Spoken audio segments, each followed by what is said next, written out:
It is my redundant duty to introduce you to our honored guest. But it's important to note that he has been spending a great deal of time engaging with Canadians just like this, and we're very pleased for him to host our town hall. As you know, CARP has had town halls with the political luminaries of the country, and of course Justin is going to be entering into the election phase of his political career at this point, and we're looking forward to hearing what he has to say. I welcome Mr. Trudeau. Thank you, Susan. Thank you, bonjour. J'aimerais d'abord vous remercier de m'avoir invité à me joindre à vous aujourd'hui. I've had chances as leader of the Liberal Party to meet with tens of thousands of Canadians, people of all ages. Some were quite young, just starting out in their careers, not yet ready to build a family. And others are a little more experienced. I think all of us in this room, including myself, fit into that category. But the common ground we share is vast. You don't have to look very far to find the many things that bring us together, that unite us, despite the surface differences. And what's the one sure thing that a 20-year-old student has in common with a 60-year-old? We're all getting older every single day. That's why I think a conversation about the strengthening and growing of the middle class is so critical. Not because it's politically expedient, but because it's central to our future prosperity as a nation. Today, too few Canadians feel truly secure about their standard of living and their ability to do better in the years ahead. Organizations like CARP understand this. I'm sure you're hearing many of the same concerns from your membership that I'm hearing from Canadians I meet every single day. Things like, can we afford to send our kids or our grandkids to college or university? When they graduate, will they be able to find decent, well-paying jobs, one that pays well enough for them to move out of their basements for good? Can we afford to retire after all of our years of hard work? Or will we saddle our own kids with more debt as they care for us in later years? And will our universal health care system be able to meet our future needs, not only those of an aging population, but of all Canadians? I believe, and the party that I lead believes, that all Canadians deserve a secure and dignified retirement after a lifetime of hard work. But how can we meet that goal when old age security, the guaranteed income supplement, and the Canada Pension Plan combined don't meet that bar? When only about a quarter of working Canadians have access to an employer-sponsored plan to help supplement their retirement income. As an immediate first step, a Liberal government will restore the starting age for old age security and the guaranteed income supplement to 65. That bottom line is that far too many Canadians don't know when they'll be able to retire, and in far too many cases, whether they'll be able to afford to retire at all. That's not right. The government has a responsibility to sit down with the provinces and find a solution to this shared problem. The good news is that our CPP contributions are a trusted, reliable tool for all of us to save for our retirement. The even better news is that with a healthy balance sheet and a proven track record, CPP can continue to provide income security for future generations. It's a made-in-Canada program that other developed nations look to with envy. To their credit, provinces recognize the seriousness of the situation and are moving ahead with their own plans, not content to let their citizens fall through the cracks created by Mr. Harper's lack of leadership. Here in Ontario, Premier Wynne won a majority government in no small part because Ontarians believed in her vision for strengthening retirement security through the Ontario Retirement Pension Plan. I was proud to stand with her in that campaign. But there is no reason why the provinces should have to go it alone. Under my leadership, they will not have to. These provinces, like Ontario, that are moving forward with their own solutions on pensions, are doing so because the federal government has left the playing field. Provinces like Ontario continue to say that a strengthened national system of retirement security is the best option. Well, under my leadership, they will get it. As Prime Minister, I would work with the provinces and territories, with workers, with employers, and with organizations like CARP to enhance the Canada Pension Plan. So let's get this on the record once and for all. As much as the Conservatives might wish they had the power to control every bit of policy that comes out of Ottawa, they won't be writing the Liberal Party's platform. We will not end pension income splitting for seniors. I know, and you all know, that health care is fundamental. It touches all of us. Whether the care being delivered is prenatal or palliative, health care is a lifelong concern for Canadians.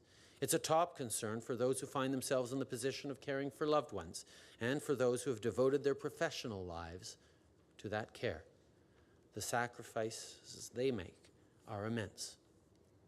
Canadians expect the federal government to offer leadership on this issue, and the provinces and territories deserve a true partner in Ottawa, one who recognizes that mental health issues like PTSD and brain health issues like dementia deserve greater care and consideration, one who understands that the demographic shift is already upon us and requires a serious and substantial response. That's why I'm committed, if elected Prime Minister, to meeting with the premiers regularly to talk about strengthening health care, to figure out where they need help and how we can help them, and where we can make measurable progress on the issues that matter to Canadians, things like wait times, the affordability of prescription drugs, and the availability of home care. Knowing the demographic challenges we're facing, we need to take a hard look at new models for care. Finally, some serious thought must be given to ways we can support affordable housing options for seniors. There's no one-size-fits-all solution. For some, an affordable option would involve retrofitting their homes for accessibility. For others, moving into assisted housing might be more appropriate. And for still others, the flexibility of co-op housing offers a gentle, affordable way to age in place. But however we approach this challenge, making sure that seniors have affordable housing, helping them to stay close to their families and friends in their communities, doesn't just benefit seniors. It benefits us all. Income security, health care, and affordable housing. Those are just three of the concerns that CARP and the Liberal Party share. I'd like to extend my sincere thanks to Moses Neimer, Ross Mayotte, and Susan Eng for asking me to join you today. And I'd like to thank each and every one of you for your time and your attention. Merci beaucoup.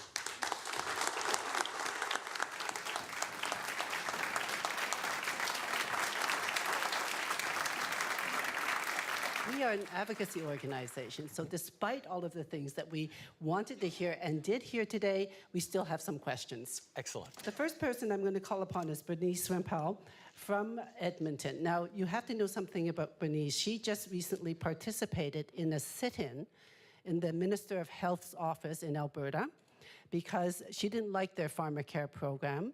She didn't like who was going to be hurt by it. And what they decided was to sit there until he came out to talk to them. He didn't. They stayed. He eventually did talk to them, but he's no longer Minister of Health.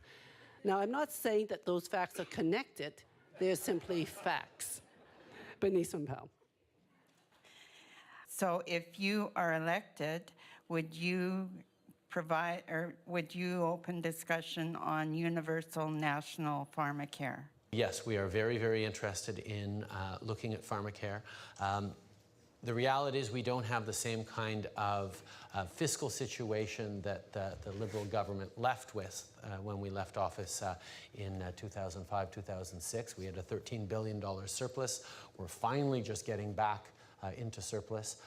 There will be some difficult decisions to make, but I certainly know that partnership with the provinces, looking into how we can make healthcare and pharmacare more affordable and prescription drugs more affordable, particularly for our most vulnerable people, is a priority for the Liberal government. The present transfer payment arrangement between the federal and provincial governments is pretty blunt. It's linked to GDP and really doesn't recognize the differential issues of demographics and economics of the provinces. Would you change that formula, and if so, how? Well, I'll take the second part of that question first. How would I change it? You change it by sitting down with the provinces. You change it by recognizing that straight mathematical calculation of population doesn't reflect the needs of certain areas that have a much larger aging population, for example, and therefore higher costs. But the underlying principle of, again, engaging and understanding that the federal government has a role to play in supporting and finding pathways to solutions. The federal government isn't just there to write checks, although that's an important part of what it does. It also has to show leadership. And there's a lot around our healthcare that the federal government has not stepped up on that is its area of responsibility. There's an awful lot in terms of national standards. There's an awful lot in terms of proactively promoting good health and taking decisions around public information and keeping people healthy longer rather than putting them into a system that is going to try them get back to health. On that, we need leadership and we need partnership. So far, we've had very little of either, and that's certainly something I'm planning on turning around. CARP is calling for an elimination of mandatory RRIF withdrawals. I'm not quite there yet, but quickly approaching. The current rule means that Canadians will effectively be forced to withdraw all their RRIF savings by age 91, and I certainly plan on living beyond 91, and so are a lot of seniors today. We have longer lifespans, and we would like to control our retirement savings, those of us who have them. Do you support CARP's call for an elimination of mandatory RRIF withdrawals? Listen, a lot of the rules put into place over the past decades no longer apply the way they used to. And I think any decision like that needs to be based on both sound economic policy, but also a respect for the realities of people living much longer. And while I won't make a commitment today, I certainly commit to listening and to learning and to looking at it as something that might be very useful and important to do. Access to quality palliative care and control and dignity at the end of life are critical. Quebec has made access to palliative care a right. Would you do the same federally and act to improve access to high-quality palliative care, Mr. Trudeau? Thank you. Thank you very much for your question, and it's an extremely important one. And the first thing that I will say is that I respect, especially coming from Quebec, provincial areas of jurisdiction. So it will be up to provinces to determine how best they want to serve the needs of their citizens. But that does not mean that the federal government shouldn't be showing direction and leadership. Palliative care is obviously something that comes up in a number of discussions these days, making sure that there is high quality, accessible palliative care for every Canadian who needs it should be a baseline element of reality all across this country. And it's the only baseline from which we can actually start having conversations about other end-of-life issues. The danger that gets brought up around issues of dying with dignity is very much around people worried that it's going to become a shortcut, or it's the lack of quality palliative care that allows people to, or forces people to make very important decisions. And that should never be a factor in people's decisions like that. It won't surprise anyone here to hear that I'm a Liberal, which means that I fundamentally believe in people's rights and freedoms to make their own decisions, but that I also recognize society's responsibility to make sure that our most vulnerable are protected. But I know that Canada is more than capable of doing both at the same time. Thank you very much. Mr. Trudeau, it's nice to meet you again today. And I have a question about parliamentary procedure and democratic institutions. You have called Stephen Harper's government a party of one. So the question is, how would you as PM make government more transparent and accountable to all Canadians? Well, that's a question I love to get, because I get to talk about how much I believe in our institutions and how important trust is as a piece of that. We often talk about the fact that Canadians need to trust our politicians, trust our governments. We don't often talk about the fact that in order for that to happen, we have to have politicians and governments that demonstrate trust for Canadians, that it is a two-way street. And in that mindset, I've committed to a number of different things that demonstrates that. First of all, more free votes. Reducing the power of a political party to impose its strategic will on representatives from communities across this country who come to be their community's voice in Ottawa and not Ottawa's voice in their communities is extremely important, which is why I've committed that the Liberal Party, if we form government, will whip votes, will enforce party discipline in only 3 areas. First, things that you were explicitly elected on in your platform. Canadians voted for a platform. If they put us into government, it's because they liked our platform. You're going to have to support our platform. That's sort of obvious. Secondly, if we're in government, we're going to have to pass budget bills. Those are matters of confidence. The Liberal Party will be expected to vote together to support a Liberal budget. And third are things that go to the heart of the Charter of Rights and Freedoms, because as Liberals, we defend people's rights. We don't assail them or take them away, and that's important for everyone who votes Liberal to know that their representative will do.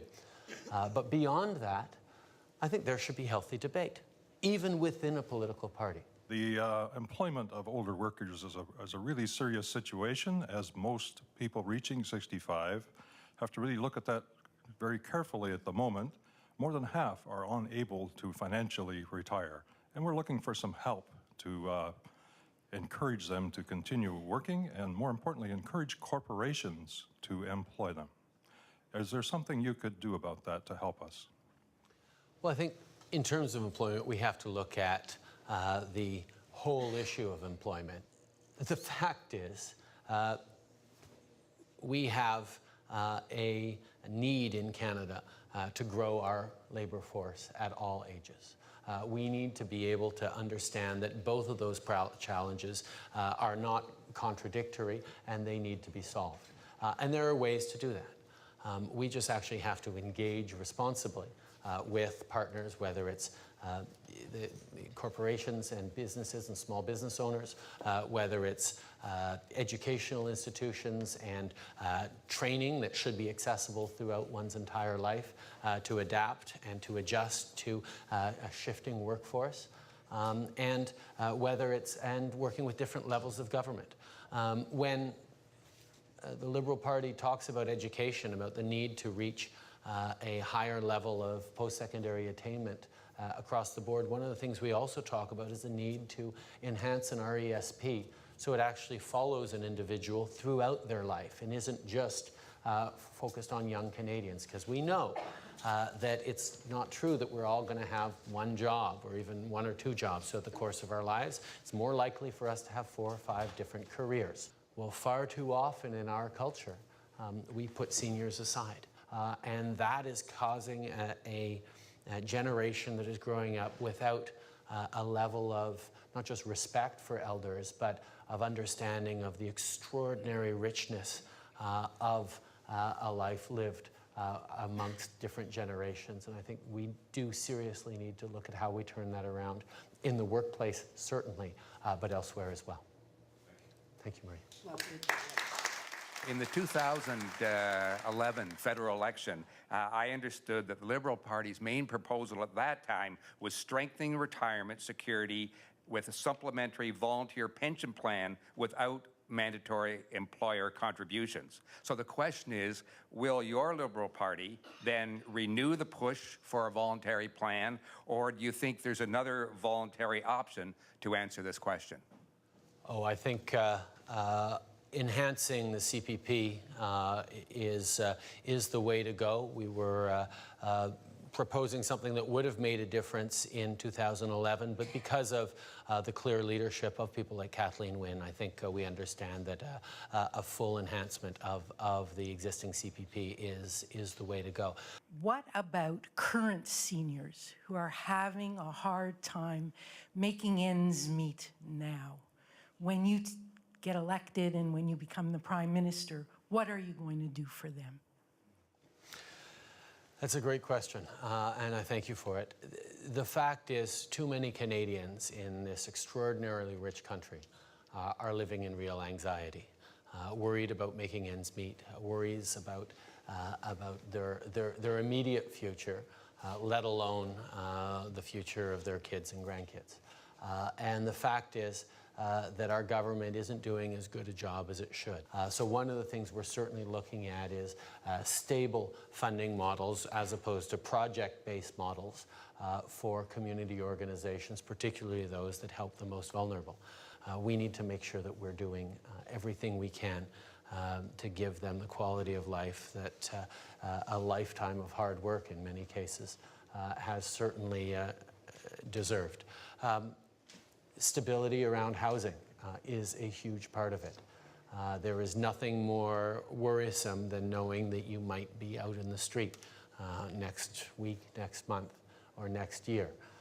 And reinforcing the need for the federal government to make investments in stable housing, secure housing, particularly for our most vulnerable, is essential. Our focus as a government is going to be growing the economy in ways that works for everyone. So yes, we need to grow the economy, but we also need to make sure that we are providing opportunity and security for the most vulnerable around us, and getting that balance right. Well, that's what makes us Liberals. Thank you very much. Well, thank you for that, Mr. Trudeau. We have a policy paper on that as well. I would be shocked and fall off this chair if you didn't, so I look forward to seeing it. We'll be sending that along as well, and there are opportunities to increase the income supports that exist now, and so on. I'm going to take this opportunity to point out that we just have a few minutes left together, and to, with your permission, to thank Mr. Trudeau for his remarks, his generous giving of his time here today, especially in light of the circumstances in Ottawa. We are very grateful and honored that you did not, we would have understood if you had to cancel today's event, and very grateful that you made the effort to come, and I know your time is extremely tight, and so please join me in thanking Mr. Justin Trudeau.